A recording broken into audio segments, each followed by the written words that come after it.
Evo, drage braće i sestre, zazvat ćemo Duha Svetoga na početku ove naše meditacije o Svetom Pavlu u prvom pustinjaku i neka nam to bude na duhovnu korist i milost. Dođi, Duše Sveti, dođi po moćnom zagovoru bezgrešnog srca Marije, tvoje preljubljene zaručnice. Dođi, Duše Sveti, dođi po moćnom zagovoru bezgrešnog srca Marije, tvoje preljubljene zaručnice. Dođi, Duše Sveti, dođi po moćnom zagovoru bezgrešnog srca Marije, tvoje preljubljene zaručnice. Evo, drage braćo i sestre, spremamo se proslaviti sutra, za nas Pavline vrlo važan blagdan, Svetog Pavla prvog pustinjaka, zaštitnika našega pavlinskog reda. Naime, mi se zovemo punim imenom Red Svetog Pavla prvog pustinjaka, skraćeno Pavlini. Sveti Pavao, za vi koji ste u crkvi, vidite ga s desne strane na ovom oltaru u ovoj nekakvoj zelenkastoj haljini, uvijek prikazan, jer je to haljina od palmovog lišća. Evo, ukratko, prije svega nekoliko riječi o tom Svetom Pavlu, pa onda kako je došao do nas i zašto ga uopće i dan danas još uvijek slavimo. Naime, Sveti Pavao, pustinjak, ne apostol, rođen je otprilike 250. godine u Tebi u Egiptu. Egipat je tada bio kršćanska zemlja, znamo da još od svete obitelji koja je pohodila Egipat pa i dalje, kasnije kada se kršćanstvo počelo širiti, tamo je bila jedna i velika židovska zajednica prije Krista, onda naravno gdje su bili Židovi, tu su i kršćani dolazili, propovijedali i tu je bila jedna zemlja gdje je bilo more tih kršćana.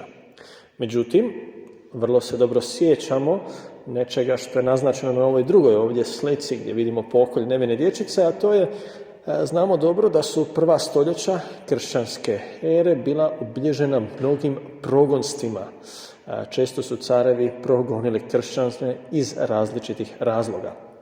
U tim trenucima ono što je bilo uobičajeno za sve ljude jest sakriti se pred progonstvom, to znači pobjeći u pustinju. Jer, budimo realni, carevima i svima drugima nikome nije stalo do toga šta netko radi u nekakvoj tamo, pustoši gdje nikog nema. Važno je da mi nisi tu u gradu, važno je da mi tu ne kvocaš, važno je da mi tu ne prodaješ nekakvu maglu.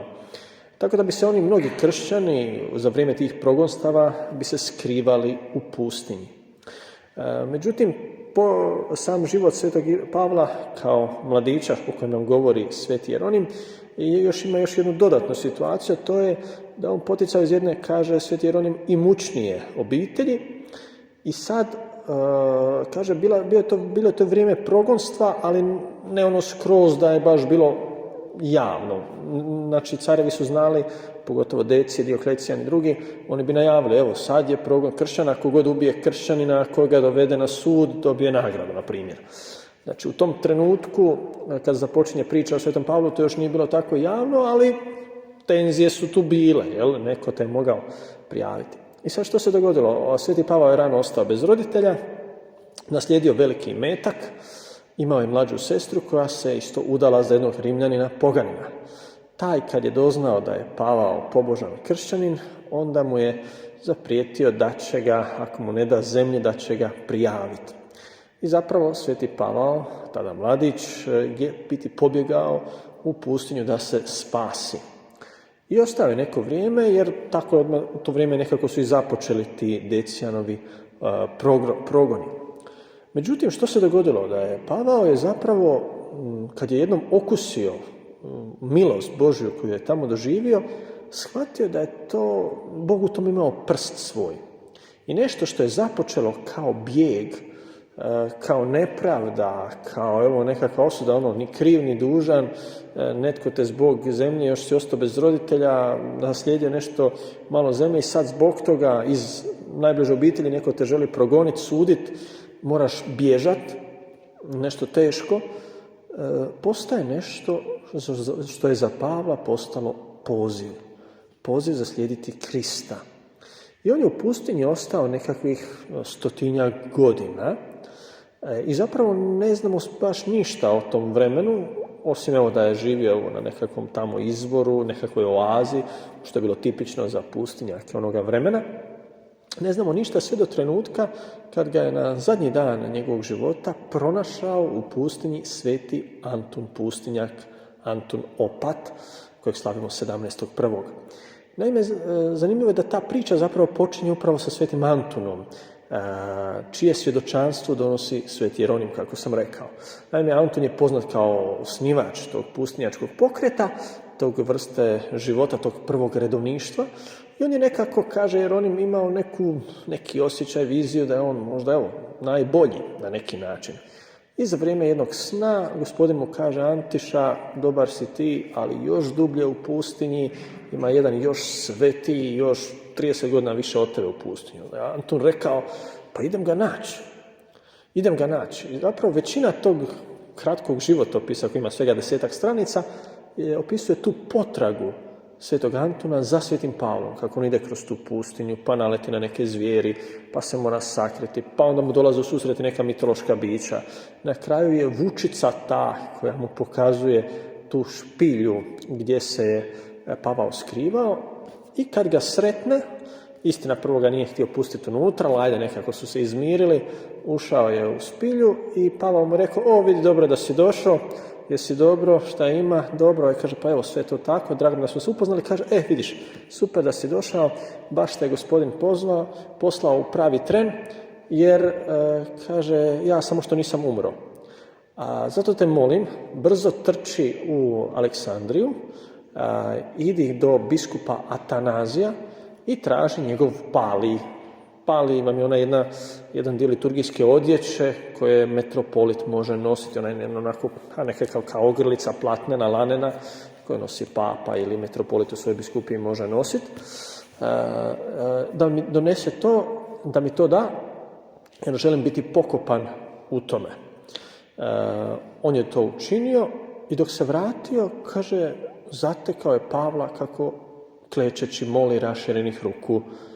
I kao pobožan pustinjak on je isto kleknuo i molio zajedno s njime. Međutim, vidio da je ovaj ne mrda nakon nekog vremena, i onda je shvatio da je sveti Pavao zapravo umro klečeći raširenih ruku, slaveći Boga. On je zatekao Pavla na tom proplanku gdje su rasle neke palme od kojih se hranio i čije je lišće koristio kao materijal od kojih se izrađivao svoju odjeću. I onda kaže, tamo zaključuje priču sveti Jeronim, da je Antun, kada je pokopao svetog Pavla, teško mu je bilo iskopati rupu, došla su 2 lava iz pustinje da iskopaju grob. Međutim, kad ga je pokopao, uzeo si tu haljinu i kaže Jeronim: joj, da je meni bilo probat obući haljinu svetog Pavla, draža mi je ona sa svim milostima od svih onih purpurnih kraljevskih odora koje nose mnogi vlastodržci na zemlji. I tu završava ta priča. Međutim, ono što je zanimljivo jest njezina simbolika, koju bih htio zajedno s vama kratko rastumačiti večeras. Prije svega, ići u pustinju, rekli smo, osim jednoga bijega za kršćanina i za jednog vjernika, to znači vraćati se na početak. Vraćati se u korijene, ne samo svoga života, nego u korijenje stvaranja. Naime, prva stvar što je Bog stvorio, ako vjerujemo u Bibliji, jest pustinja. Kaže, kad je Bog stvorio svijet, zemlja je bila pusta i prazna. Nakon toga Bog je rekao da zemlja da plodove, da nastanu biljke, životinje i tako dalje. Biblija govori da u biti to je dogodilo se, nastao Edenski vrt. Međutim, kasnije vidimo da neki dijelovi zemlje su ostali pusti. Što to znači? Pa to znači da neki dijelovi zemlje Božji glas nisu poslušali. Znači, tko je poslušao, procvjetao je. Tko je poslušao Božji glas, donio je plodove, raširio se, donio zrak, donio prirodu, donio plodove, slatkoću i tako dalje. A tko nije, ostao je mrtva pustinja.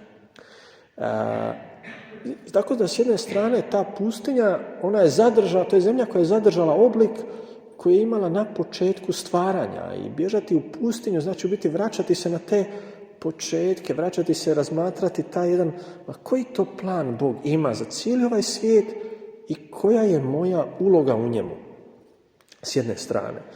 I znamo da je to bilo vrijedilo ne samo za kršćane, nego i za Židove koji su prolazili kroz pustinju, u pustinji na Sinaju sklopili savez s Bogom i na mnoge druge načine, evo neke stvari iskusili kao i proroci i tako dalje. Međutim, pustinja označava još jednu stvar, a to je živo čudo. Pustinja nije, kako mi možda danas bi si to zamislili, onako neka lijepa Sahara, pijesak, dine, pješčane, tamo ideš pa gledaš malo piramide, pa sunce, pa možeš se cijele godine kupati, tako nešto. Pustinja vam je, draga braćo i sestre, jedno vrlo, vrlo okrutno mjesto. To je mjesto divljine. Ono nema veze s tim da je ono lijepo, nije smislen, svaki geografski položaj ima neku svoju ljepotu, jel, budemo realni. Ali pustinja je mjesto protivno životu. Znači po danu bude plus 50, noći bude minus 10. Vrlo su velike temperaturne oscilacije. Nema vode, nema života i u pustinju uglavnom ideš, ako si baš primoran, ako moraš, tamo niko ne može preživjeti. Dovoljno govori podatak da pustinje sve do, zadnjih par stoljeća uopće nisu smatrane zemljom. Na nekim mapama nikad ni jedan kralj car nije sebi prisvajao da on vlada pustinjom. Vladao si do pustinje, jel? To je gdje je bila zemlja gdje si mogao orat, gdje si mogao zidat, graditi nešto, popiti vodu, naći, imati neke plodove. Kad si došao u pustinju, to je bila ničija zemlja, kao danas međunarodne vode. Ko će na oceanu živjeti? Niko. Tako isto je u pustinji. To je ničije, to nikog ni ne zanima. To je ništa. I to je tako surovo mjesto da preživjeti jedan dan možeš samo ako si doživio neko čudo. Znači, preživjeti u pustinji jedan dan, znači, to nema drugog načina nego jednostavno reći čudo. I upravo je zato ta pustinja tako važna i bitna, jer naš život je i bez pustinje jedno čudo. Samo pustinja, ta surova stvarnost, tako bliska, tako snažna, nam to i pokazuje. Jer mi u našem vjerničkom životu imamo tolike milosti, tolike darove, tolike prijatelje, tolika duhovna blaga, nasljedstva, umjetnine, kulture, priče, svega, ali mi to tako lako zaboravimo. Mi to tako lako smetnemo s uma i povedemo se zavedeni za nekim drugim stvarnostima. I onda često možemo pasti i u očaj, i u depresiju, i izgubiti smisao, jer jednostavno ne vidimo koliko velika blaga imamo u svom životu, da je naš život dragocjen. A u pustinji se upravo to vidi. Da je, kada dođeš tamo, pa nemaš vode, onda preživio si još jedan dan, pa to je živo čudo. Živo čudo da i dalje postojiš. I upravo je to jedna od glavnih karakteristika pustinjačkog pokreta, to jest ljubav i radost prema životu. Nijedan pustinjak ne ide u pustinju da se ubije, nije da tamo bježi. Pavao je pobjegao u pustinju, ali rekli smo, on je tamo otkrio poziv da bude pustinjak. Pobjegao je od vlasti da se skloni, ali kada je odlučio ostati, to nije bilo da se ubije ili da se, sebi nešto naudi, ili pak da pokaže, joj vidi, ja mogu, 10 dana bez vode ili nešto tako, kao nekakvo natjecanje, nego baš da cijeni taj život, da se raduje tome velikom životu koji mu je Bog dao. I Sveti Jeronim, on je čuo priču o Svetom Pavlu, vidi čuda u Svetoj zemlji. Kaže da mu je tamo neki monah to ispričao, a njemu je navodno to ispričao Sveti Antun, pustinjak sam. Zašto je to važno, taj život i to djelo? Pa zato što je to prvi put da je netko na latinskom, znači u zapadnom dijelu carstva, nešto napisao o jednoj velikoj revoluciji u kršćanskom svijetu. O kakvoj se revoluciji radi? Radi se o duhovnom životu. Naravno da, ako se vratimo korak nazad, kada je Isus propovijedao i kada su apostoli zvali na obraćenje, da, ljudi su se obraćali, postojali su kršćani, ali em su zajednice bile male, em je sve to još bilo na početku, ta kršćanska biljka je bila još vrlo mala, još nije donosila neke velike plodove, sve to su bili počeci i nije bilo nekih velikih razlika sad između svećenika, laika, sve to više manje su bili sve isti. Svi su zajedno slavili misu, dobro, tko je malo više znao, tko je bio upućenije, rekao neki komentar, tko je bio hrabriji, malo snalažljiviji, postao bi misionar, tko ima neki osjećaj, molio je za druge. Znači, bilo je te raznolikosti, ali ona još nije toliko došla do izražaja. S druge strane, prilika za biti mučenik je bilo mnogo, jer su bili toliki progoni. Međutim, kako malo pomalo se kršćanstvo razvija, zajednice postaju sve veće, sve snažnije, a isto tako s druge strane i sami ti progoni bivaju sve slabiji i sve manji. Među kršćanima se javlja neka želja, pa dobro, mogu li ja, postoje oni koji žele Isusa slijediti samo onako obično, pa dobro, ja sam kršćanin i nikom ništa, ali bilo je među kršćanima uvijek oni koji su rekli, pa ja želim za to Krista dati život. Da li je to, sad da sam ja, radim, ko pekar, i sad radim taj posao, idem na posao, vratim se, i tako, kuća, posao, žena, djeca, muž, tako. Ima li nešto više? Ima li nešto više, nešto snažnije? I nisu našli odgovor, ali nisu ostali kod kuće. Nisu imali mira, nego su krenuli u tu potragu za Gospodinom da ga otkriju negdje. Nisu možda kao često što vidim ja među nama kršćanima danas iz 2022. A dobro, nije mi baš dobro, nije baš sve bajno, ali dobro, ostajem tu gdje jesam, u nekakvoj kakvoj takvoj zoni komforta. Oni to nisu tako učinili. Nego, nije mi najbolje, ja idem. Možda će mi tamo biti još gore, ali ja idem, ja istražujem. Idem, možda ne znam, hoću se vratiti, ne znam hoću li preživjeti, ali idem. I to su vam, draga braćo i sestre, ti prvi pustinjaci su zapravo prvi redovnici u povijesti crkve. To je prvi laički, karizmatski pokret u crkvi. Neko nadahnuće globalnog jednog razmjera, ako naravno ne računamo samo evangelizaciju apostola, koja se dogodila u crkvi. Nešto vrlo važno, nešto, znači Duh je podigao jednu novu silu koju baš tako izravno nisu apostoli o njoj govorili.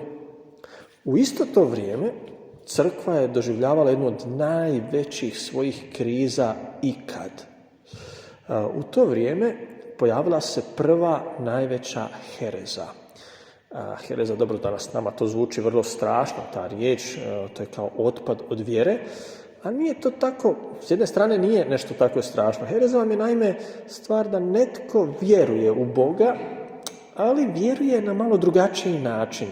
Mi bismo rekli na neispravan način.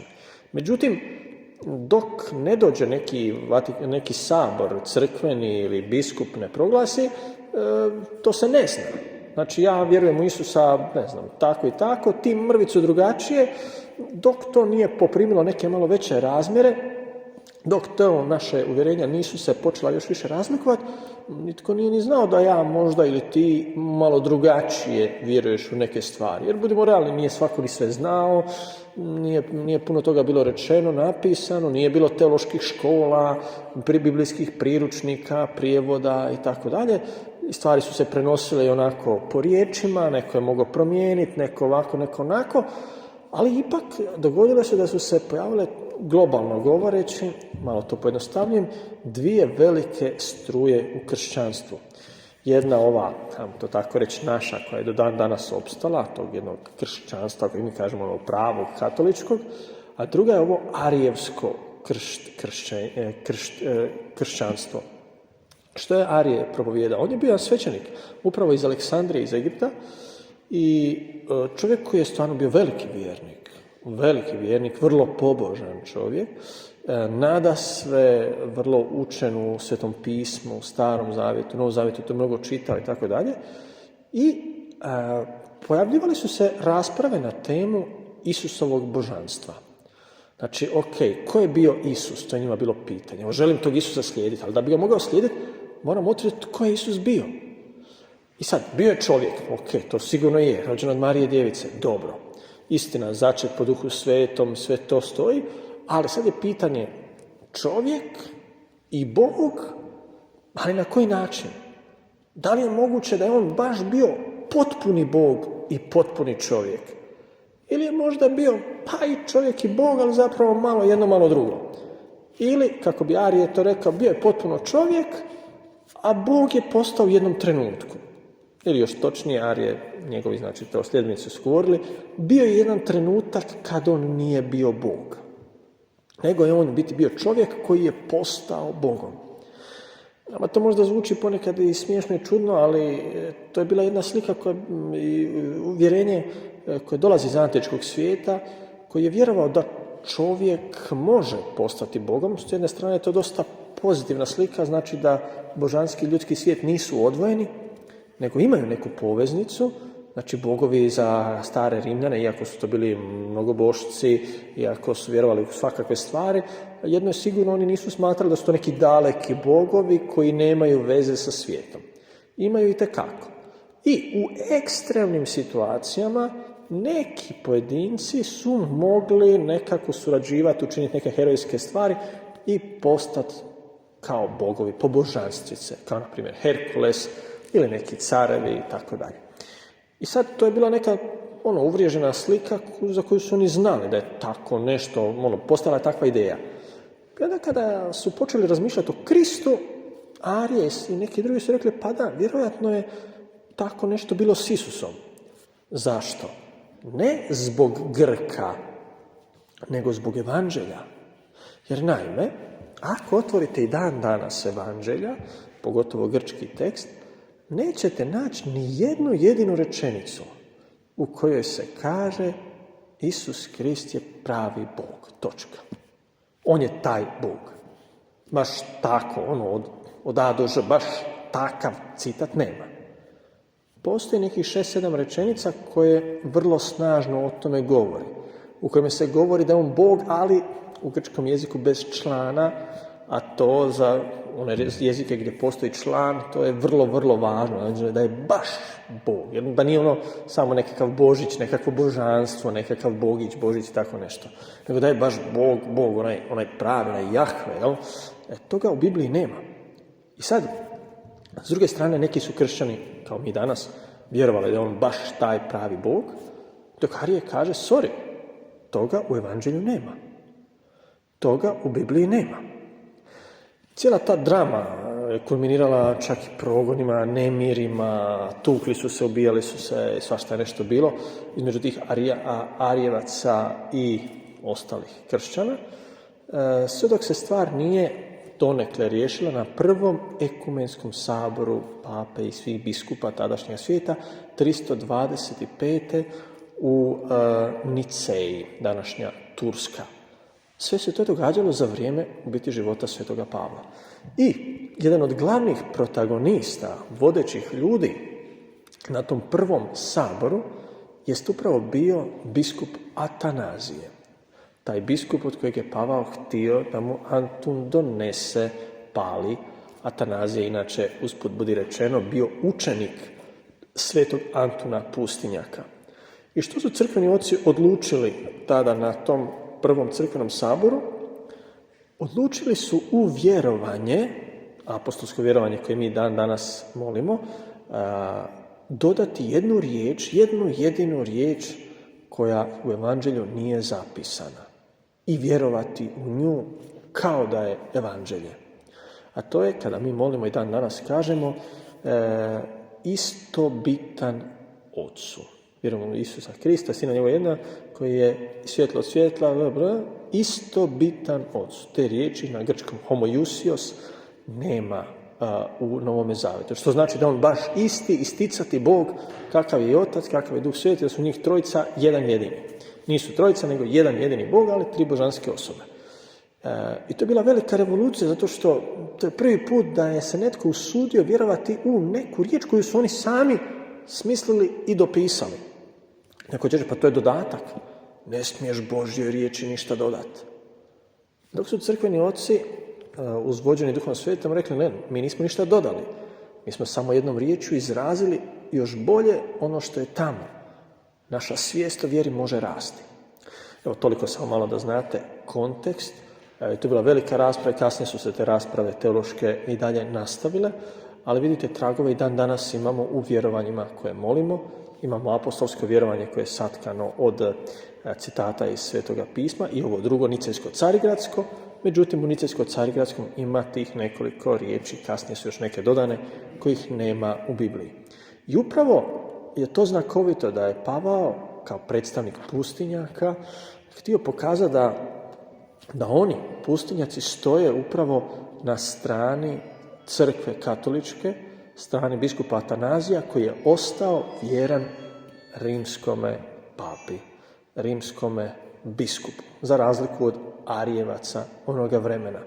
Sam biskup Atanazije je morao 5 puta ići u progonstvo, u kojega je poslao ni više ni manje nego car Konstantin Veliki, koji je po svojoj prilici više bio propagirao ovu arijevsku verziju kršćanske vjere. Nego vratimo se malo našem svetome Pavlu. Znači, o njegovom životu, rekli smo, ne znamo puno. Znamo upravo taj trenutak kada se on susreo s Antunom. Međutim, do tog susreta treba doći. Da bi ga se pronašlo, moraš proći kroz pustinju.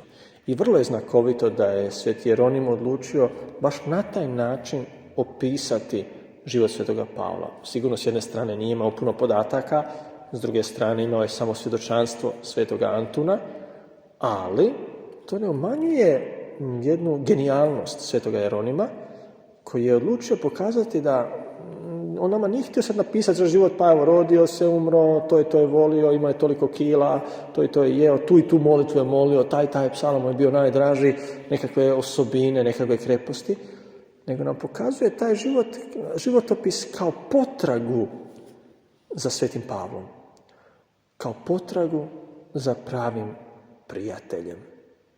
Evo, drage braćo i sestre, baš zato je na neki način sveti Pavao zaštitnik prijatelja. U mnogim samostanima, i benediktinskim, pavlinskim, naravno, cistercitskim, kartuzijanskim i tako dalje, najčešće ćete naći ne naslikanog svetog Pavla, nego upravo taj trenutak kad se on susreće sa svetim Antunom. Jer je to poanta. Zamislite, kada čovjek stvarno krene tim nekim životnim putem pustinjaštva, pa čak i samostanskog, vrlo lako čovjek može zaglibiti u taj nekakav individualizam, egocentrizam, gdje ja imam neku svoju ideju, ja želim biti sam, ne želim da mi neko smeta, ne želim da se neko prtlja u moj život, ja se neću prtljati drugima, ti poštuj mene, ja ću poštovati tebe, ja nema veze s tobom ništa i izgleda da me Krist tako zove. Pa je. Ali, kada i taj život živiš i tim individualizmom i tako, onaj na pravi kršćanski način, cilj će uvijek biti jedan i glavni, a to je susresti, pronaći prijatelja. I da, sva ta askeza, svi ti postovi, sve te molitve, sve te mrtvljenja kroz pustinju, sva ta čudesa, sve te stvari, imaju cilj za jednu stvar, a to je da nas očiste od naših nekih hireva, prohtjeva, loših želja, napasti, grijeha, sklonosti, mana, napada sotonenih đavlovih, kako bismo uistinu mogli biti prijatelji. Kako bismo mogli imati prave prijatelje. One koje možda imaš jednoga, kojih si možda jednom sreo, jednom upoznao, ali ti ostaje to prijateljstvo za cijeli život, ti znači, ti daje ti snagu, daje ti hrabrost. Danas, nažalost, moram priznati, braćo i sestre, živimo u jednoj velikoj inflaciji prijateljstva. Vrlo malo se govori o važnosti prijateljstva. Općenito u svijetu, govori se o nekoj toleranciji, govori se o raznolikosti, a nigdje se ne govori pa dobro, ali kako postati prijatelj? Ajmo, ne veze, vjernik, nevjernik, kršćanin, musliman, ateist, šta god, kako, na koji način se postaje prijateljem? Što znači biti nečiji prijatelj? Ne samo kolega, ne samo suradnik, ne samo pomoćnik, ne samo neko kojeg ja tu vidim jer zajedno radimo, pa dobro, pomoćemo si, poštivat ćemo se sigurno, pa ići dalje. Nego prijatelj. Da ja primam čovjeka ne samo zbog onog što on stvara, proizvodi, pomaže, nego zbog onog što on jest. I da sam ja sam na taj način prihvaćen.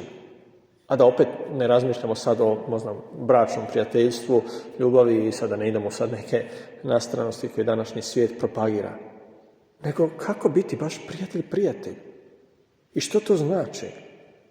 I koliko to prijateljstvo ima pravo biti nešto bitno u mome životu. Jer danas, ne znam, ako prijatelj napravi uslugu, čak te optuže za nekakav subjektivizam, za preferencije, za diskriminacije, jer pomogao si prijatelju, a nisi nekom drugom, svi bi trebali sa svima biti jednaki.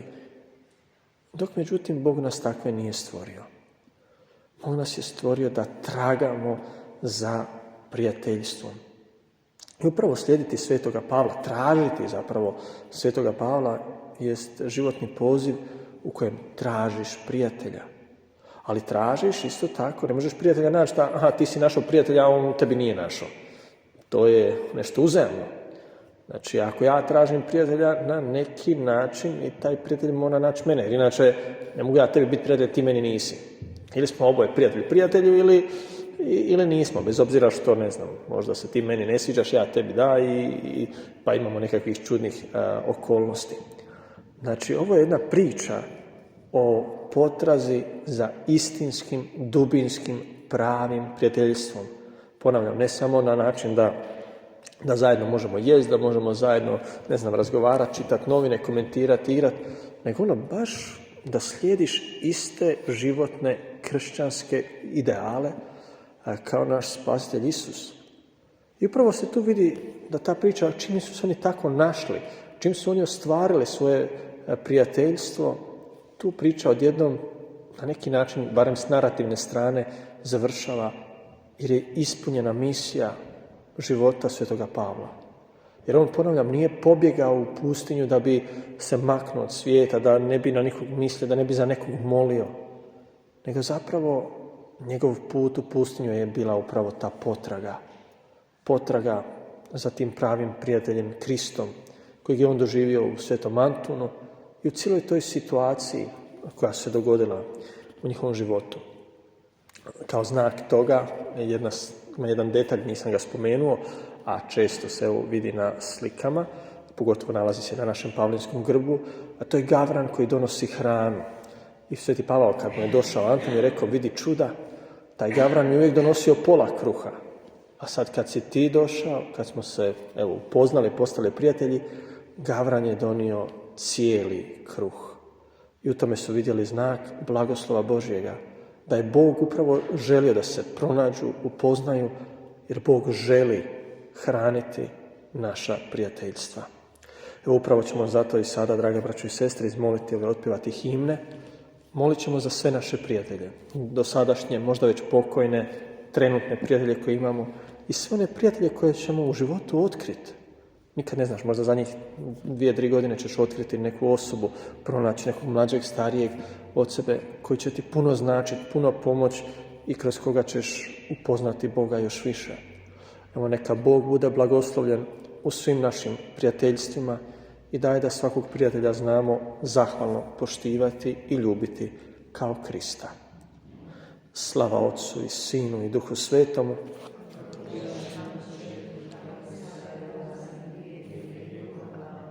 Sveti Pavle, prvi pustinjače,